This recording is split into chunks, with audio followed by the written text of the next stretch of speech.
देखिए, 24 साल पहले हमारे ऊपर फर्जी मुकदमा कायम कराया गया था। जिन्होंने कायम कराया था उस समय वो बहुजन समाज पार्टी की सरकार को समर्थन दिए हुए थे। मैं पूर्व बता चुका हूँ, अपराधजीवी व्यक्ति है। अपनी सुरक्षा प्राप्त करने के लिए, सुरक्षा बढ़ाने के लिए उस व्यक्ति ने मेरे ऊपर फर्जी मुकदमा कायम कराया, जिससे आज माननीय न्यायालय ने मुझे बरी कराया। और मैं उसके बारे में बताना चाहता हूँ, वो बिना अपराध के नहीं रह सकता है। उसको सरकारी सुरक्षा के आड़ में उसको वसूली करना है, जमीन कब्जा करना है, मकान में घुस जाना है और अन्य कई प्रकार के उसको आपराधिक कार्य करने हैं, जो उसका पेशा है। इस संदर्भ में आपको एक बात और बताना चाहता हूँ, इसी सुरक्षा प्राप्त करने के लिए उसने फर्जी कागज हाईकोर्ट में लगाया था, जिससे माननीय हाईकोर्ट ने स्टेट को निर्देश दिया कि और चीफ जस्टिस कोर्ट ने निर्देश दिया कि धनंजय सिंह के खिलाफ जांच की जाए और मुकदमा दर्ज किया जाए, जिसमें सरकार ने उनके खिलाफ मुकदमा दर्ज किया है। और उसके चक्कर में फंस करके आपके एक पत्रकार भाई के ऊपर भी मुकदमा दर्ज हो गया धनंजय सिंह के साथ, जो फर्जी जो सुरक्षा प्राप्त करने के लिए खिला रास्ता है, उसको माननीय उच्च न्यायालय ने पकड़ लिया। इसी तरीके से सुरक्षा प्राप्त करने के लिए उसने फर्जी मुकदमा मेरे ऊपर लिखाया, जिससे आज 24 साल बाद माननीय न्यायालय ने मुझे दोषमुक्त किया। वो अपराधजीवी है, उसका अपराध करना पेशा है।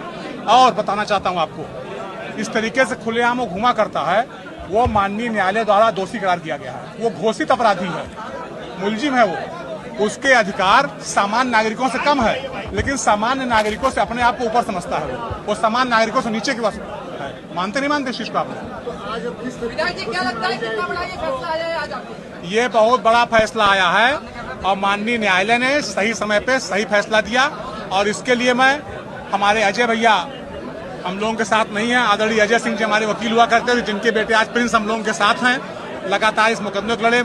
आदरणीय दीना बाबू जी, आदरणीय स्वामीनाथ यादव जी, जो कि आजमगढ़ से आते रहे लगातार पैरवी करने के लिए, इन लोगों ने बड़ी मेहनत की इस केस में।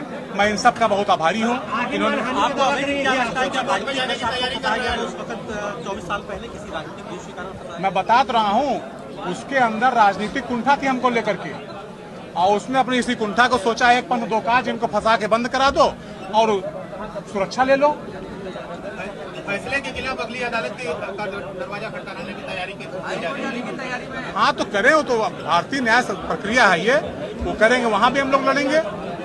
किसी चीज को कोई झुठला थोड़ी सकता है। जिस समय घटना घटी है उस समय सरकारी अस्पताल में भर्ती था।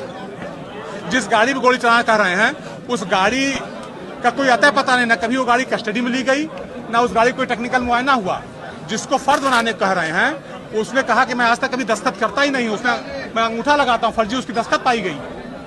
तो सब फर्जी तरह के दस्तावेज पुलिस से मिलकर के सारे फर्जी दस्तावेज जिन्होंने तैयार कराए। बिल्कुल हमारी छवि धूमिल करने का प्रयास किया गया। इसके लिए हम लोग न्यायालय में जाएंगे और उन सारे व्यक्तियों के खिलाफ कार्रवाई कराएंगे कि जिन्होंने मेरे खिलाफ इस तरीके से साजिश रची। क्या लगता है आपको? आज कोर्ट ने बरी किया है, यही तर्क हाईकोर्ट में भी करवाएंगे?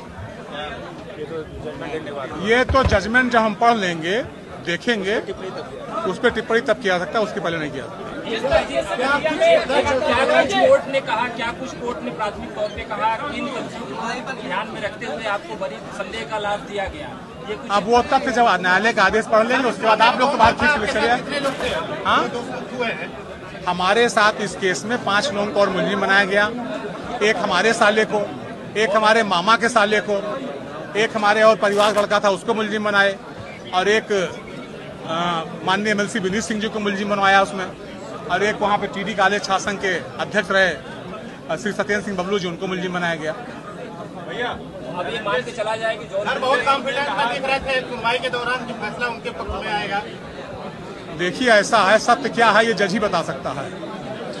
आरोप लगाने वाला, अपराध करने वाला अपराध तो कर जाता है, लेकिन उसका परीक्षण भी तो होता है। कितने अपराधी अपराध करते हैं, लेकिन पुलिस उसको ढूंढ निकालती है। लेकिन जब पुलिस से मिलकर कोई अपराध किया था, उस समय सरकार के संरक्षण से अपराध किया था, जिसको बाद में बहन मायावती जी जान गई और इनको पार्टी से भी निकाल दिया था, उन्होंने इनको बंद कराने का भी काम किया था। तो इनके अपराध को जज साहब ने पकड़ लिया कि इन्होंने क्या क्या अपराध किया, कैसे फैब्रिकेट किया इस मुकदमे को। आपके नाना जो है मतलब वो सहयोग नहीं किए और अपने नाना को इंसाफ मिला नहीं। कोई बात नहीं, कोई बात है। मैं आप बिल्कुल, बहुत अच्छा प्रश्न आपने पूछा। उन्होंने बताया हमारे नाना गांधीवादी थे, ये भी कहा तक नहीं कहा था। क्या कोई गांधीवादी नेता 50,000 इनामी अपराधी की मदद करेगा? हम आपसे पूछना चाहते हैं प्रश्न, क्या कोई गांधीवादी नेता जो 50,000 के इनामी अपराधी हो उसकी मदद करेगा? इसकी अपराधों की तो एक लंबी श्रृंखला है। इसने इतने अपराध किए हैं। अभी एक घटना इसने इटावा में, ये कानून में विश्वास करने वाला व्यक्ति नहीं है, इसने तो इटावा में सिपाही की हत्या की है। अगर साथ भी सीबीआई जांच हो जाए तो उसे मुलजिम बन जाइए। इसके बारे में 97-98 का बता रहा हूँ। सरकार से संरक्षण ये घनघोर अपराधी है और बहुत घृणित कार्य करने वाला अपराधी है। का संरक्षण है क्या धनंजय सिंह पे? नहीं, सरकार ने इसके ऊपर 2-2, 3-3 मुकदमे कायम कराए। इसी सरकार में उसको सजा हुई 7 साल की। नहीं, उनका कहना होता है कि सरकार जो भी रहे उनका सबसे संबंध है। अब वो कहते होंगे सरकार का समर्थन है, लेकिन हम बताना चाहते हैं आपको, इसी सरकार ने सुरक्षा लेने के लिए जो उनको फर्जी कागज लगाया था हाई कोर्ट में, इसी सरकार में उनके ऊपर मुकदमा हुआ है। इसी सरकार में एक्सटॉर्शन के मुकदमे में सरकार ने उनको गिरफ्तारी कराई और जेल में बंद कराया। इसी सरकार ने अच्छे से मुकदमे में पैरवी की जिसमें उनको सजा हुई। तो ऐसा नहीं, सरकार कोई सरकार का संरक्षण नहीं। धन्यवाद करेंगे इस मामले में लगातार सुनवाई की, सुरक्षा के दावे लगातार होते रहे, तो धन्यवाद कहेंगे आप सरकार ने भी? नहीं, कोर्ट की व्यवस्था बिल्कुल ठीक रखी, सुचारू रखी। प्रशासन को हम धन्यवाद करना चाहेंगे कि उस जैसे अपराधी सुरक्षा दिलाने के लिए हम आए, पेशी पे आए, पेशी से लौट जाए सुरक्षित, फोर्स की अच्छी व्यवस्था के लिए। इसके लिए हम प्रशासन के लोगों को धन्यवाद देना चाहते हैं। आपको जेल में रहना पड़ा था, उन्होंने ये भी बयान दिया था। 54 महीने जब हम रहे हैं तो उस मुकदमे में ये भी मुलजिम थे, उसमें फरार चल रहे थे। अपराध ये करते थे, मैं जेल के अंदर रहता था। ये तो घोषित अपराधी है ना। आपको मालूम IZ 247 उसका क्या कहते हैं इंटर जोनल गैंग नंबर है, आप लोग नहीं जानकारी होगी। उसका inter zonal gang number IZ 247 है। यही वाराणसी तो रजिस्टर्ड है, पता कर लीजिएगा। यहाँ क्या कहते हैं कि IG आप बता देंगे, DG जो होंगे ADG। वो ये कह रहे थे, बयान में कह रहे थे कि अभय सिंह ने हमारे ऊपर गोली चलाई, लेकिन बाद में वरिष्ठ अधिवक्ता ने कहा कि अभय सिंह के कोई साक्ष्य नहीं मिले हैं। अरे भाई, आप क्या घिसी पिटी बातें लेके बैठे हुए हैं?